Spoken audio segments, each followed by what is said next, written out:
Innal hamdalillah nahmaduhu wa nasta'inuhu wa nastaghfiruhu wa nastahdihi wa natubu ilaihi wa na'udzu billahi min syururi anfusina wa min sayyiati a'malina may yahdihillahu fala mudhillalah wa may yudlil fala hadiyalah wa asyhadu an la ilaha illallah wahdahu la syarikalah wa asyhadu anna Muhammadan abduhu wa rasuluh. Ya ayyuhalladzina amanu taqullaha haqqa tuqatih wa la tamutunna illa wa antum muslimun. Ya ayyuhan nasu taqu rabbakumul ladzi khalaqakum min nafsin wahidah wa khalaqa minha zawjaha wa batha minhuma rijalan katsiran wa nisaa. Wattaqullaha alladzi tasaaluna bihi wal arham innallaha kana 'alaikum raqiba. Ya ayyuhalladzina amanu taqullaha wa qulu qawlan sadida yuslih lakum a'malakum wa yaghfir lakum dzunubakum wa may yuti'illaha wa rasulahu faqad faza fawzan 'azima.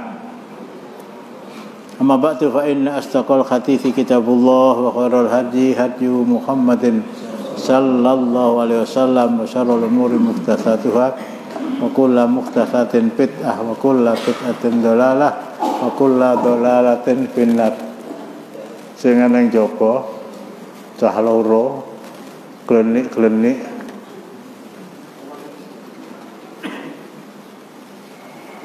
ya mlebu apa metu? Mlebu apa metu? Nah, ayo.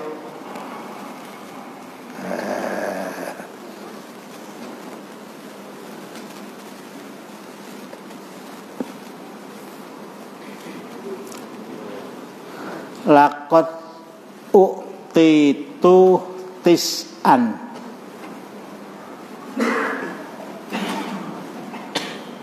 ma u'tiyat namra'atan. Saya dikaruniai oleh Allah Subhanahu wa ta'ala 9 perkara. Yang 9 perkara itu tidak dikaruniakan kepada wanita lain. Dalam hal ini wabil khusus istri-istri Rasulullah yang lain. Ini kata-kata Aisyah. Sudah kita baca yang pertama, Jibril datang kepada Rasulullah membawa gambarku. Ini istrimu, ini calon istrimu. Yang kedua, saya satu-satunya istri beliau yang dinikahi dalam keadaan masih gadis. Akan kita baca insyaallah selanjutnya. Walaqad tuwfiya sallallahu alaihi wasallam wa inna ra'sahu la fi hijri. Rasulullah wafat dalam keadaan kepala beliau berada di pangkuanku. Berada di pangkuan. Ini ya tentu saja bersih dari keinginan beliau radhiyallahu anha untuk membanggakan diri, bukan. Tapi dari satu sisi saya pahami sebagai rasa syukur beliau kepada Allah Subhanahu wa ta'ala, juga mungkin sebagai penjelasan mengapa saya lebih dicintai oleh Rasulullah sallallahu alaihi wasallam dibanding dengan istri-istri beliau yang lain. Jadi kalau kemarin kita angkat surat Al-Ahzab 37 tentang perintah Rasulullah, tentang perintah Allah kepada Rasulullah untuk menikahi mantan istri anak angkatnya, zawwajnakaha likaila yakuna alal mu'minina kharaju fi azwaji adiyaihim. Aku nikahkan engkau Muhammad, Allah ini, aku nikahkan engkau Muhammad dengan Zainab binti Jahsh, agar tidak ada halangan bagi orang-orang beriman untuk menikahi mantan istri anak angkat mereka. Ini pernyataan dari Zainab binti Jahsh. Saya satu-satunya istri Rasulullah yang pernikahannya bukan antara Rasulullah dengan bapak saya, aku nikahkan anakku dengan mas kawin sekian, tetapi zawwajnakaha, aku nikahkan engkau Muhammad, dan ini Allah. Saya satu-satunya istri Rasulullah yang dinikahkan langsung oleh Allah kepada Rasulullah. Ini bukan suatu kebanggaan ya. Di satu sisi rasa syukur, di satu sisi ya kelebihan yang dimiliki oleh beliau yang tidak dimiliki oleh istri yang lain. Mestinya apal ya, istri Rasulullah itu ya nggak ada yang mewajibkan, cuma hati nurani kita itu. Waalaikumsalam. Khadijah binti Khuwailid, Taubah binti Zam'ah, Aisyah binti Abi Bakar, Hafsah binti Umar, Ummu Habibah, Ummu Salamah, Zainab binti Khuzaimah, Zainab binti Jahsh, Juwairiyah, Sofiyah binti Huyai bin Akhtab, Maimunah bintil Harith al-Mahzumiyah. Ibu kita kok ya, Ummahatul Mukminin Sofiyah. Itu pun juga dinyatakan saya satu-satunya istri Rasulullah yang adalah keturunan Nabi siapa? Nabi Harun. Satu-satunya istri Rasulullah yang bukan orang Arab, tetapi orang Yahudi, keturunan Nabi Harun.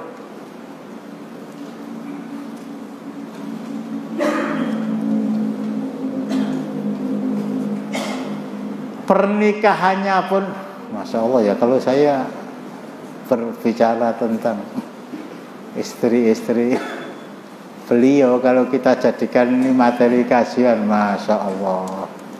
Jadi akhwat, saya harus ingatkan gitu, nggak ada wanita di dunia ini yang lebih bahagia. Tidak ada wanita di dunia ini yang lebih bahagia dibanding dengan istri-istri beliau yang saya sebutkan tadi. 2 orang di antara 11 orang yang adalah istri beliau itu meninggal sebelum Rasulullah wafat. Khadijah binti Khuwailid radhiyallahu anha dan Zainab binti Khuzaimah radhiyallahu anha. Artinya masih 9 orang. Manusia, wanita paling bahagia di dunia itu satu rumah dengan istri mereka, satu tempat tidur dengan istri mereka. Ini maksimal 9 hari sekali. Akhwat dengarkan, tolong. 9 hari sekali. Itu kalau Rasulullah tidak keluar dari Madinah. Keluarnya Rasulullah dari Madinah itu, waalaikumsalam warahmatullahi. Satu karena umroh. Satu karena umroh tahun ke-6 Hijriah. Kemudian gagal. Tahun ke-7 ada umrohul qadha. Keluar Rasulullah itu satu karena umroh. 2 karena haji wada.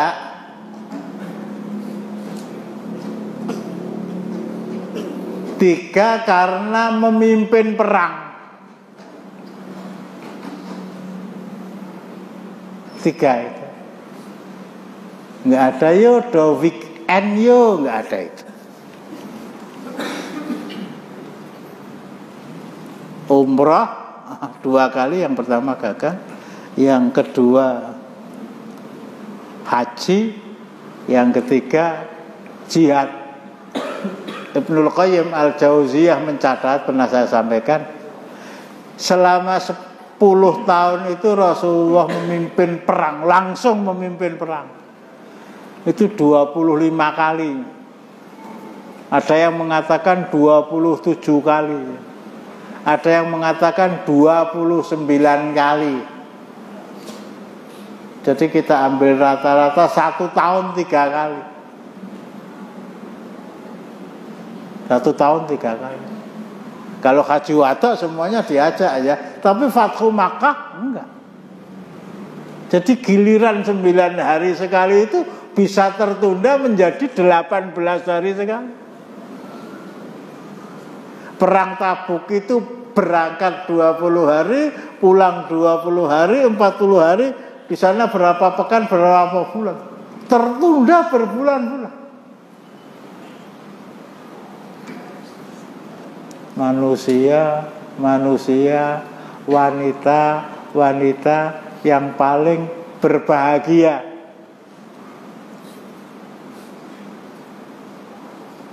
Dan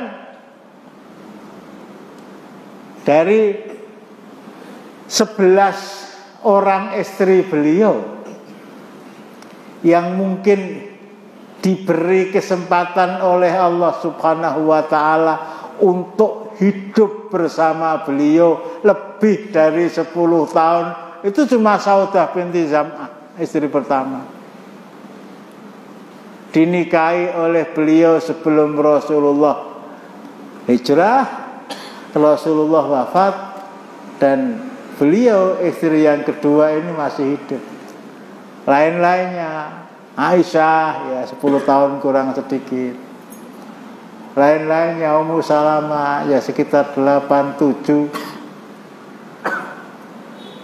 2 kali masa pemerintahannya 10 tahun ini siapa? Orangnya bu? Hah? SBY. Ini mesti anyel karo Jokowi. Ya ora anyel Bapak Presidennya kok ya. Ini tolong, yang sudah satu rumah dengan Pak Abdul Rahim itu 45 tahunan itu. Betul? 45 tahun. Satu rumah, satu tangga. Orang yang tangganya ya, satu undak-undakan. Masya Allah. 4 kali lebih dari masa Ummahatul Mukminin satu rumah dengan beliau. Dan mereka adalah manusia paling bahagia. Wanita-wanita sholihat paling bahagia. Belum kalau ada masalah yang perlu diselesaikan. Itu biasanya Rasulullah, bahasa orang sahirul layal, membicarakan masalah ini biasanya bertiga. Beliau bersama Abu Bakar, bersama Umar. Itu hampir menjelang subuh. Ya memang mungkin membicarakan itu di rumah di mana istri beliau gilir. Tapi yang jelas tadi saya katakan tidak satu kamar, tidak satu tempat tidur, tidak satu selimut dan seterusnya. Sofiyah binti Huyai bin Akhtab, saya wanita satu-satunya wanita Yahudi yang dinikahi oleh Rasulullah dan satu-satunya istri Rasulullah yang adalah keturunan Nabi.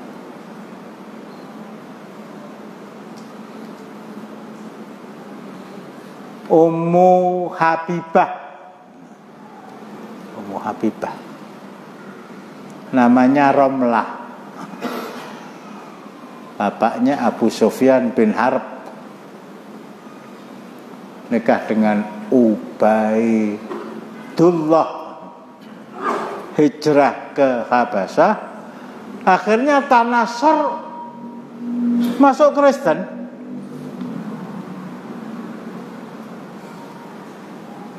Rela meninggalkan rumah, meninggalkan kampung halaman, meninggalkan Makkah menuju Ethiopia, kalau sekarang nyabrang Laut Merah dari benua Asia ke benua Afrika dalam rangka menyelamatkan iman.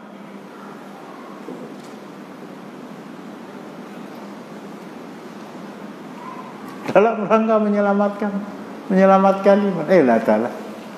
Di sana tuh malah masuk Kristen.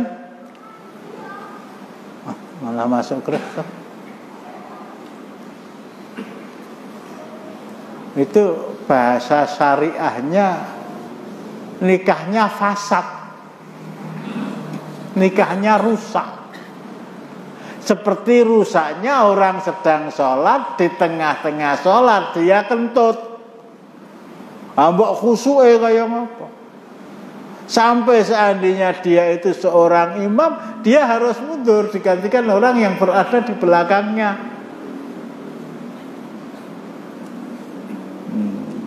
Murtadnya seseorang itu menyebabkan pernikahan mereka itu batal. Batalnya pernikahan itu meskipun kedua-duanya masih saling mencintai. Kalau sholat, meskipun dia sholatnya sampai memeras air mata, menjanda di negeri orang, bayangkan ya, dengan membawa anaknya yang bernama Habibah, sering dipanggil Ummu Habibah radhiyallahu anhuma, dilamar oleh Rasulullah. Beliau di Madinah, Ummu Habibah itu di Ethiopia. Ya, kalau sekarang pinjam HP antum ya 0000 ganti. Itu perjalanan bukan sepekan 2 pekan. Akhirnya dilamar, minta kepada Raja Najasyi yang sudah masuk Islam itu mewakili beliau dalam pernikahan beliau dengan Ummu Habibah yang sudah menjanda dan menghabiskan masa iddah. Raja ini ya, raja. Berapa mas kawin yang dibayarkan itu? Saya baca dalam sejarah itu 400 dirham. Saya ulangi, 400 dinar uang emas. Masih ingat tadi, saat dinar berapa gram itu?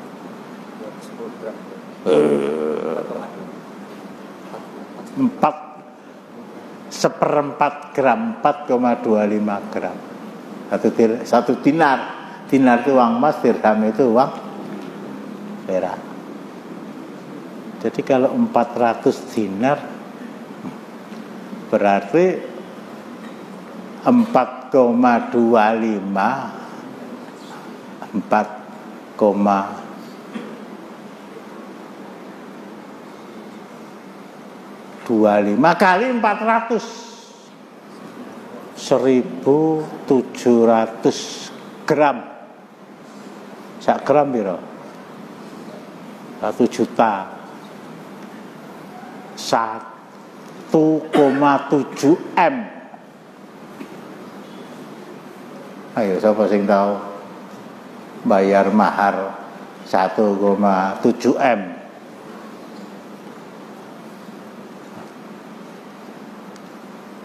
Si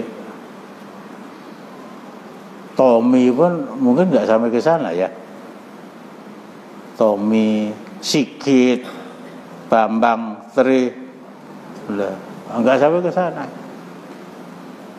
Ada semacam keistimewaan, nggak katakan kelebihan meskipun itu kelebihan yang diberikan Allah kepada masing-masing istri Rasulullah Sallallahu Alaihi Wasallam.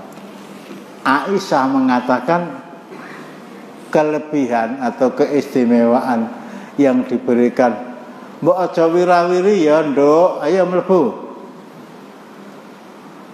mlebu lah malah ndelik nang tembok.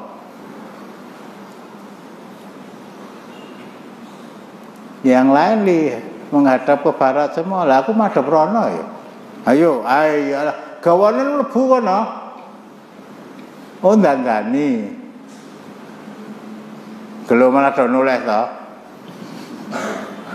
Apa jarak?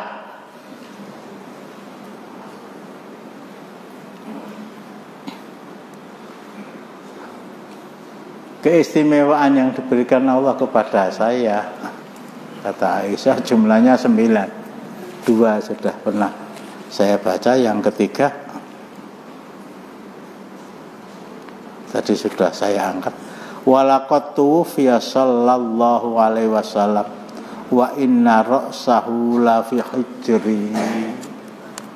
Beliau wafat dalam keadaan kepala beliau berada di atas pangkuanku, di atas pangkuan. Tanggal 12 Rabiul Awal, tanggal 12 Rabiul Awal, harinya juga Senin, tahunnya yang berbeda ya, tahun 9 Hijriah. Abu Bakar As-Siddiq sudah siap untuk ngimami sholat subuh. Sudah sawu sufufakum fa inna taswiyatas sufufi min tamami sholat. Sudah menghadap ke barat, sudah mau mengangkat kedua tangan beliau untuk takbiratul ihram. Loh kok dari arah belakang sisi kiri? Jadi kalau di Masjid Baitul Ma'mur dari arah belakang bagian selatan kok ada suara berisik. Masuk sahabat salat sudah kucek, nggak masuk akal. Masuk sahabat manusia paling mulia di sisi Allah kok salat datang nganggo udur. Ini mesti ada sesuatu. Dan ketika Abu Bakar As-Siddiq noleh ke arah kiri, Masya Allah,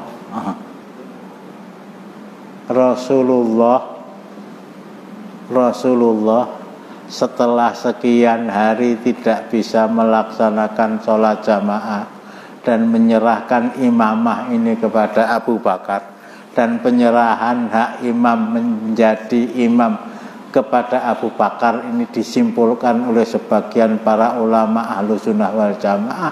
Ini isyarat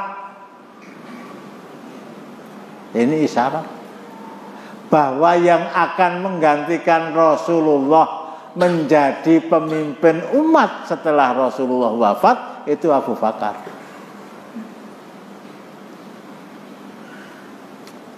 Jadi Abu Bakar menjadi imam sholat rawatib 5 waktu sehari semalam itu disaksikan oleh puluhan, bahkan ratusan, bahkan ribuan jamaah yang sholat di Masjid Nabawi. Kalau wong gumuk nolak itu, alasan kamu apa, Mok?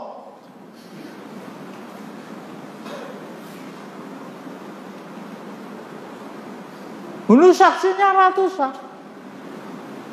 Bahkan di antara waktu Abu Bakar pertama kali ngimami sholat sampai hari Senin beliau wafat, itu paling tidak terlewati 1 kali Jumat.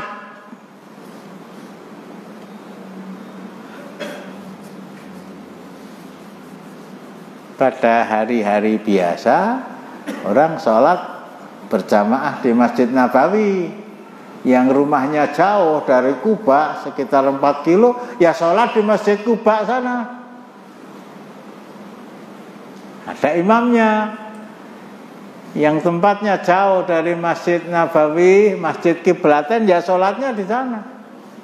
Jadi banyak masjid-masjid yang dipergunakan untuk sholat 5 waktu, zuhur, asar, maghrib, isya, subuh. Tetapi kalau Jumatan tumplek blek ke Masjid Nabawi, sekali lagi jumlahnya bukan ratusan, bukan ribuan. Bukan ribuan, meskipun sahabat Rasulullah yang jumlahnya di atas 100.000 itu semuanya tidak sholat di sana. Tapi bisa diperkirakan bisa jadi 2.000, bisa jadi 5.000, bisa jadi 10.000. Kuwi kabeh nek ditakoni mau imame sapa? Ora neng sing jawab mudzakir wong lahir kok.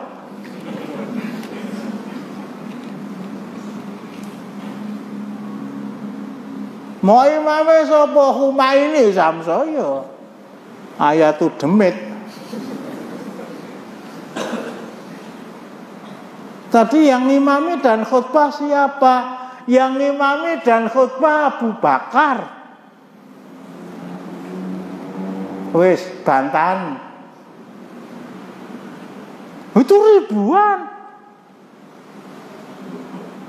Termasuk di sana Ali bin Abi Thalib. Termasuk di sana Miqdad Al-Aswad. Termasuk di sana Salman Al-Farisi. Termasuk di sana Abdullah. Satu lagi apa? Abu Dzar Al-Ghifari. Takonono ya ora iso takon wis. Radhiyallahu anhum semua. Ini jadi Masya Allah. Dan pemikiran Syiah itu pemikiran koclokiyin.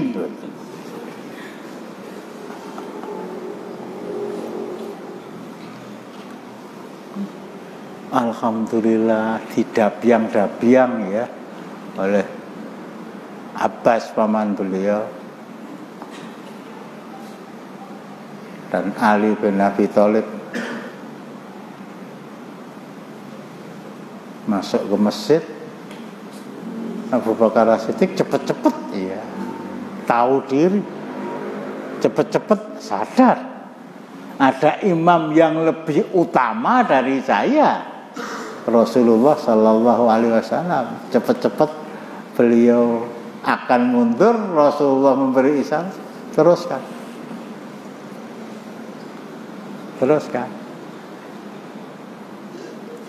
Ya Rasulullah, la yambaghi li ibni Abi Quhafah ayya umman nas wa fihi Rasulullah Sallallahu Alaihi Wasallam.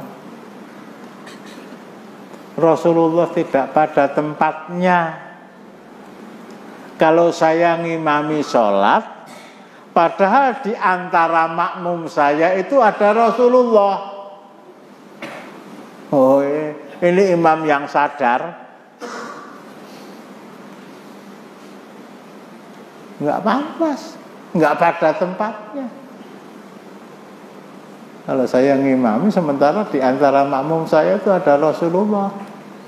Ya sudah, kalau begitu saya tak berdiri di samping kanan kamu Abu Bakar.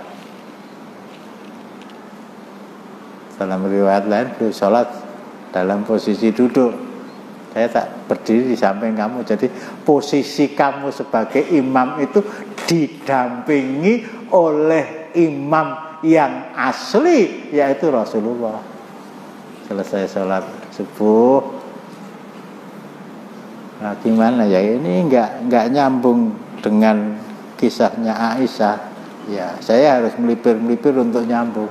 Tapi kalau nggak saya sampaikan tuh rasa saya tuh kok eman-eman begitu loh.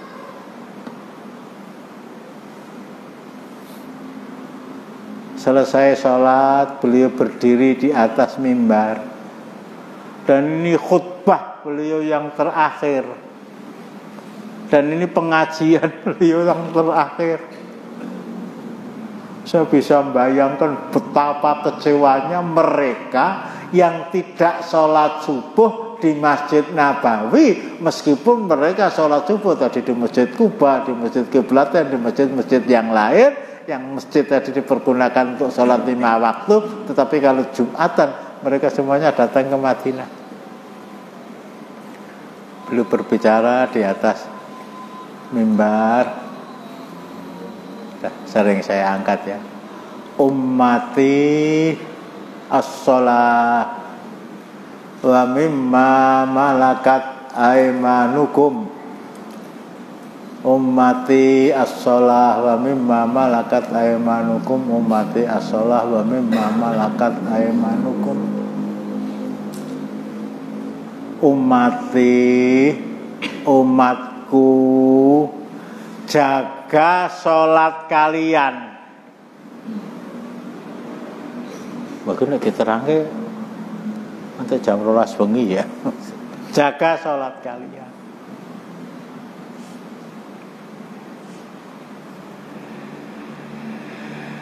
Kalau laki-laki, kerjakan sholat 5 waktu tadi di masjid secara berjamaah. Usahakan mendapatkan shaf awal, usahakan bisa takbiratul ihram bersama imam.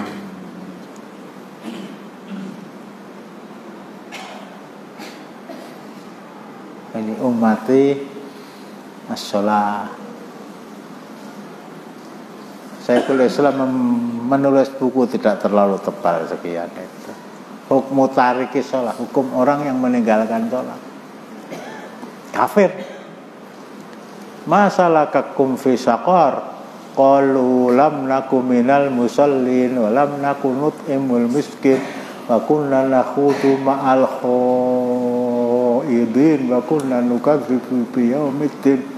Dalam surat Al-Muddathir itu ya, surat ke-74. Ayatnya berapa itu? 20 berapa itu?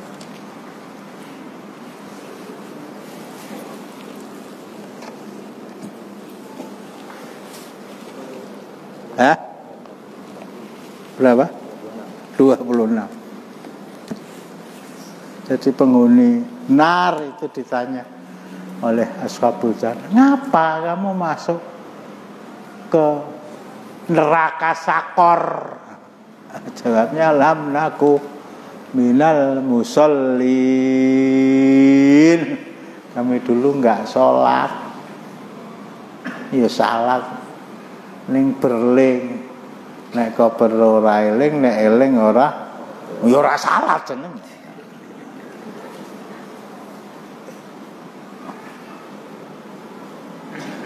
Sekedar mengingatkan. Kalau siam Ramadan ditinggal sekali, dijoli setahun, ora kemput. Jarak ora siam, padahal nggak sakit, nggak sakit. Tak ijoli siam setahun betet-betet ora nganggo mandek, enggak cukup. Ada yang mengatakan 1 kali sholat yang kamu tinggalkan.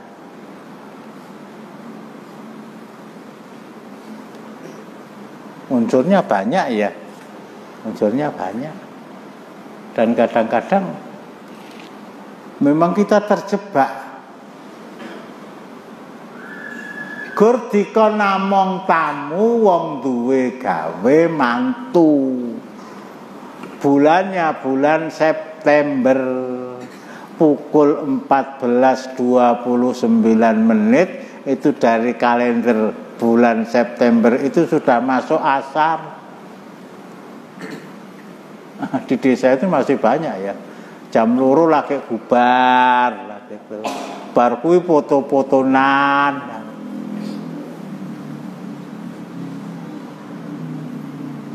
Ada yang ingatkan, ini waktu zuhurnya tinggal 5 menit. Oh, sik gursak cepretan. Cepretan. Akhirnya makpret Allahu Akbar azan asar. Jarak lah itu. Jarak. Spekulasi kosong kursak cepret. 1 kali sholat fardu yang sengaja ditinggalkan, sengaja loh ya. Nah, perkara turu lah masalah lain ya. Nah, di panti Waluyo itu ada pasien yang konon diop 6 tidak sadar selama 7 tahun. Ya diinfus ya. Ya kalau dia seorang wanita muslimah ya serasa salat kan. Orang yang meninggalkan sholat secara sengaja itu dijoli salat nganti mati. Ora cukup.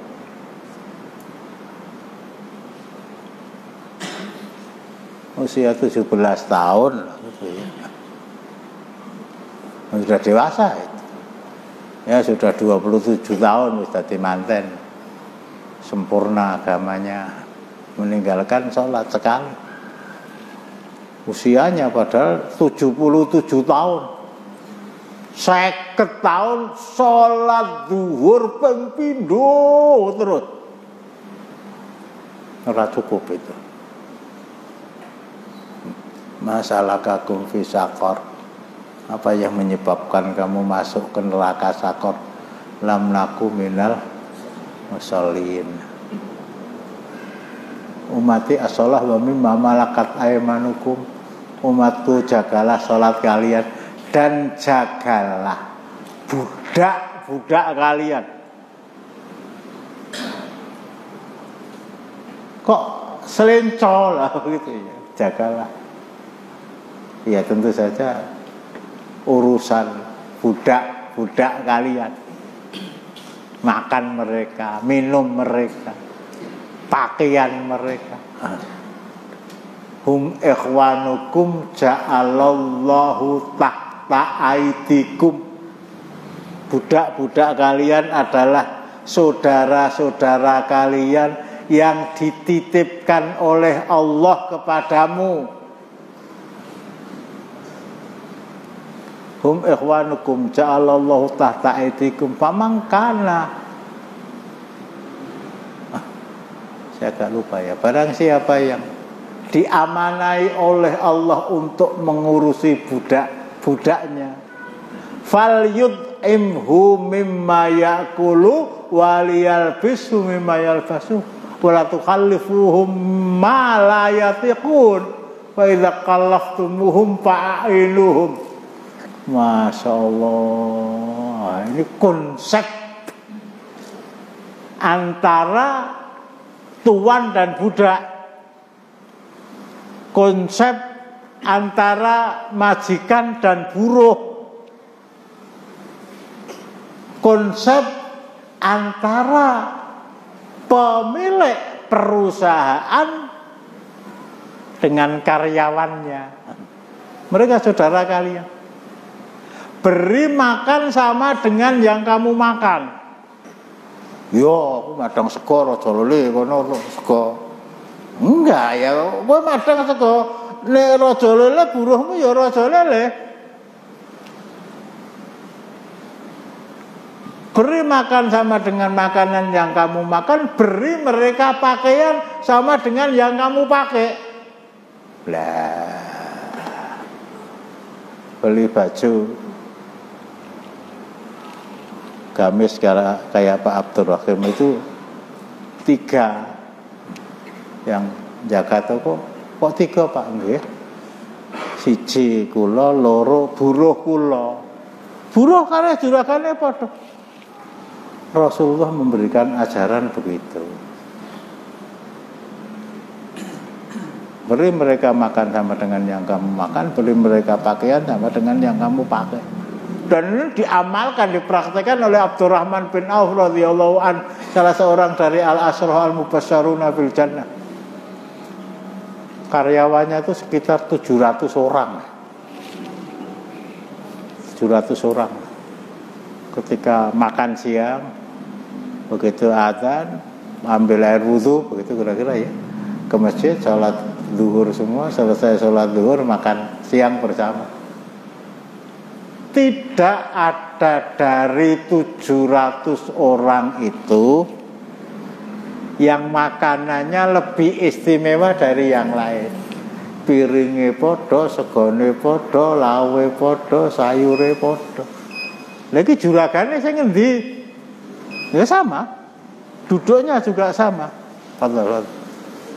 Kalau kamu ingin tahu mana juragannya yang namanya Abdurrahman bin Auf, manusia paling kaya ya dari sahabat Rasulullah selain Utsman bin Affan, Thalhah bin Ubaidillah dan yang lain-lain.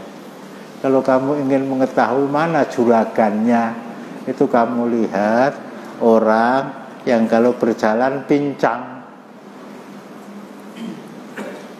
Kalau berjalan pincang, pada tubuhnya terdapat, saya agak lupa, sekitar 30 sekian luka. Tidak pernah absen mengikuti Rasulullah maju ke medan perang. Ini Abdurrahman bin Auf. Beri mereka makanan sama dengan yang kamu makan. Iya, iso ya. Tapi beri mereka pakaian. Beri mereka pakaian.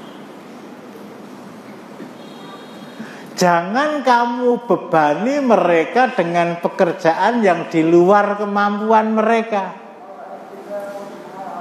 Wa idza kallaftumuhum, kalau buruh kamu dulu, budak kamu itu kamu beri beban pekerjaan yang di luar kemampuannya, fa'ainuhum, bantu. Jadi buruh kan gawa kayu, kok ngon gerupak itu ya. Buruh sing eneng ngarep, juragane sing nyurung, ora malah numpak. Ini wasiat Rasulullah, dan itu terakhir. Umati as-shalah wa mimma malakat aymanukum. Jaga salat kalian, jaga budak kalian. Sudah selesai, ya, beliau pulang. Sahabat Abu Bakar minta izin kepada Rasulullah.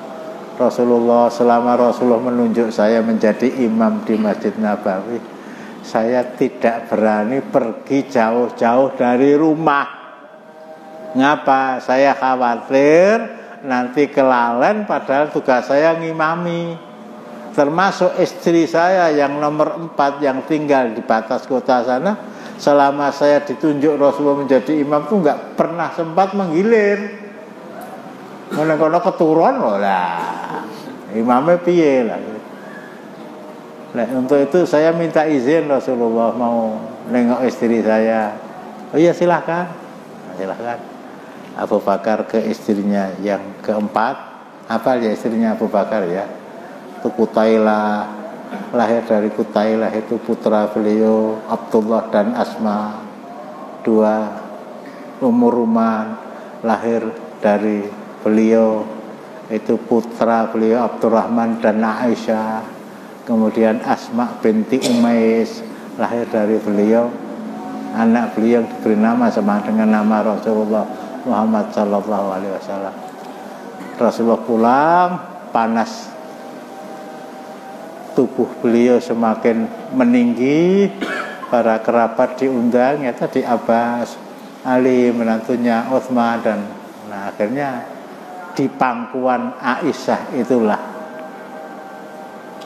para sejarawan menerangkan beliau menghadap ke Ar-Rafiqul A'la. Tidak ada hari yang lebih membahagiakan saya, kata Anas bin Malik, dibanding dengan hari ketika pertama kali saya diserahkan ibu saya kepada Rasulullah, usia saya 10 tahun, untuk menjadi pembantu beliau. Anas bin Malik. 10 tahun. Tetangga saya nyerahkan Rasulullah, mungkin ada tempat tidur, mungkin ada kursi kalau sekarang ya, mungkin ada perabot rumah tangga. Rasulullah datang ke Madinah nggak bawa apa-apa. Ibunya Anas datang kepada Rasulullah, saya nggak bisa memberikan apa-apa. Ini anak saya, jadikan dia pembantu kamu. Nggak ada hari yang lebih membahagiakan dibanding pertama kali saya ketemu dengan Rasulullah Sallallahu Alaihi Wasallam. Dan tidak ada hari yang menyedihkan saya dibanding dengan hari ketika Rasulullah Sallallahu Alaihi Wasallam wafat. Konon Bilal pun ketika azan ya, Allahu Akbar, nggak ada masalah.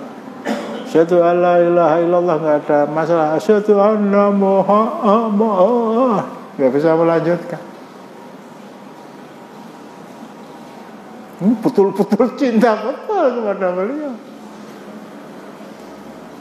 Sampai ketika suasana normal, dia minta izin kepada Abu Bakar, saya mau pindah dari Madinah. Lah saya ngazan sapa? Kata. Enggak, saya minta kamu tetap di sini mengumandangkan azan. Apa jawab Bilal? Kalau dulu kamu membebaskan saya karena pamrih pribadi kamu, berarti saya berhutang budi. Saya akan laksanakan perintah kamu menjadi muadzin. Tapi kalau kamu membebaskan saya dari perbudakan dari Umayyah bin Khalaf, sehingga saya merdeka itu karena Allah beri saya kebebasan untuk memilih kehidupan saya yang paling mendekatkan perjalanan saya menuju akhirat. Yo wes lah, itu Abu Bakar. Nah ini ceritanya, akhirnya beliau wafat. Akhirnya para sahabat datang. Akhirnya Umar ibn Khattab marah-marah. Umar ibn Khattab marah-marah. Siapa yang berkata bahwa Muhammad telah meninggal? Barang siapa yang mengatakan bahwa Rasulullah telah wafat, oh tak tigas kuandamu. Apa tigas kuandamu itu apa? Sakona nom surata ora mudah. Sakona Utsman Basalamah. Wah tuh ya wong pirang-pirang itu ya.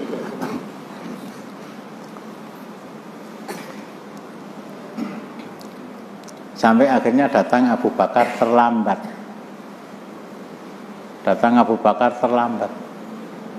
Ya tadi di rumah istri beliau yang keempat, di tempat yang agak berbatasan dengan wilayah selain Madinah. Dia masuk, menyibak orang banyak, masuk ke bilik Aisyah, dibuka selimut yang menutupi wajah beliau. Dia kecup kening Rasulullah, dikembalikan selimutnya, kemudian mendatangi orang banyak.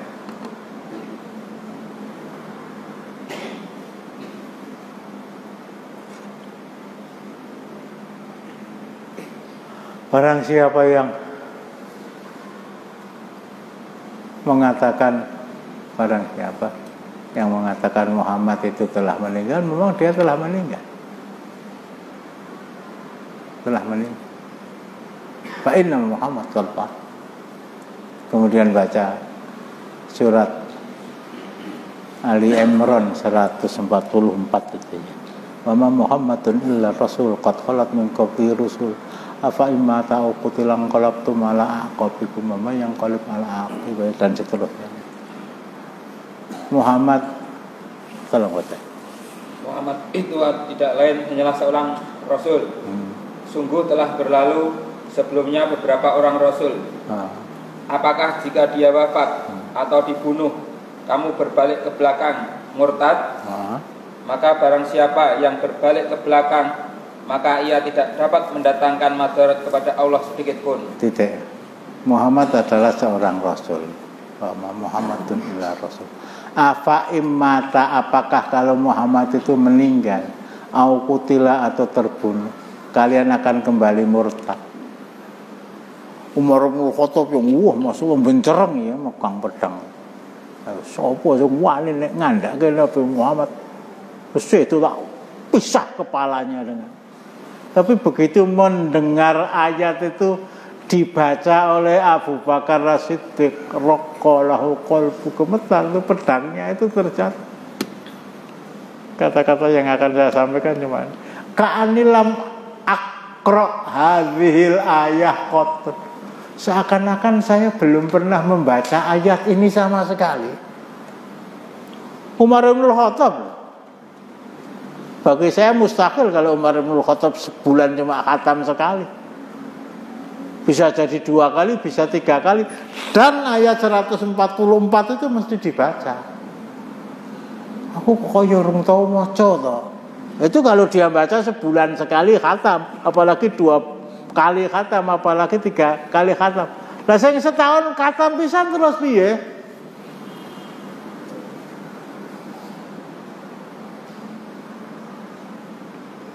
Yang setahun khatam 2 kali terus gimana?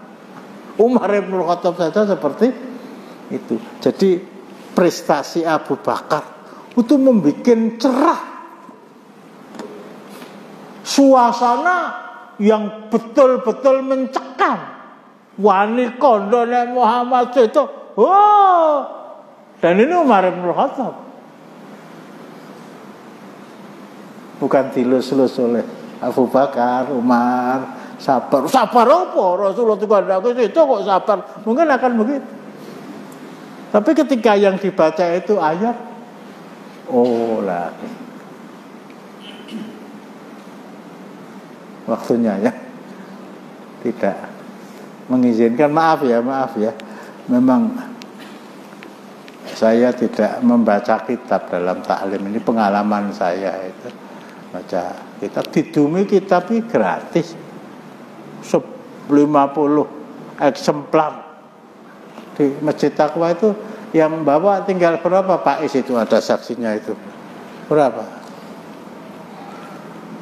Ya beliau dengan digratisi iki terus ora mangkat mbok yo dibalekke ya ora.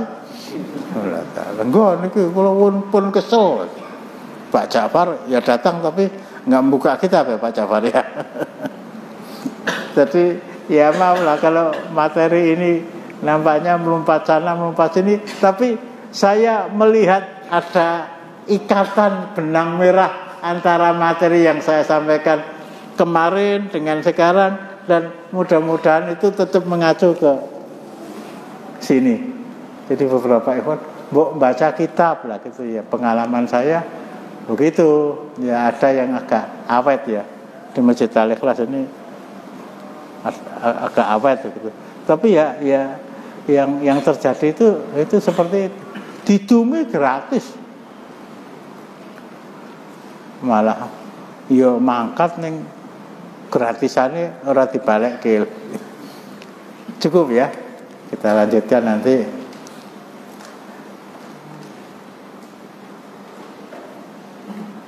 Kisah tentang beliau berada di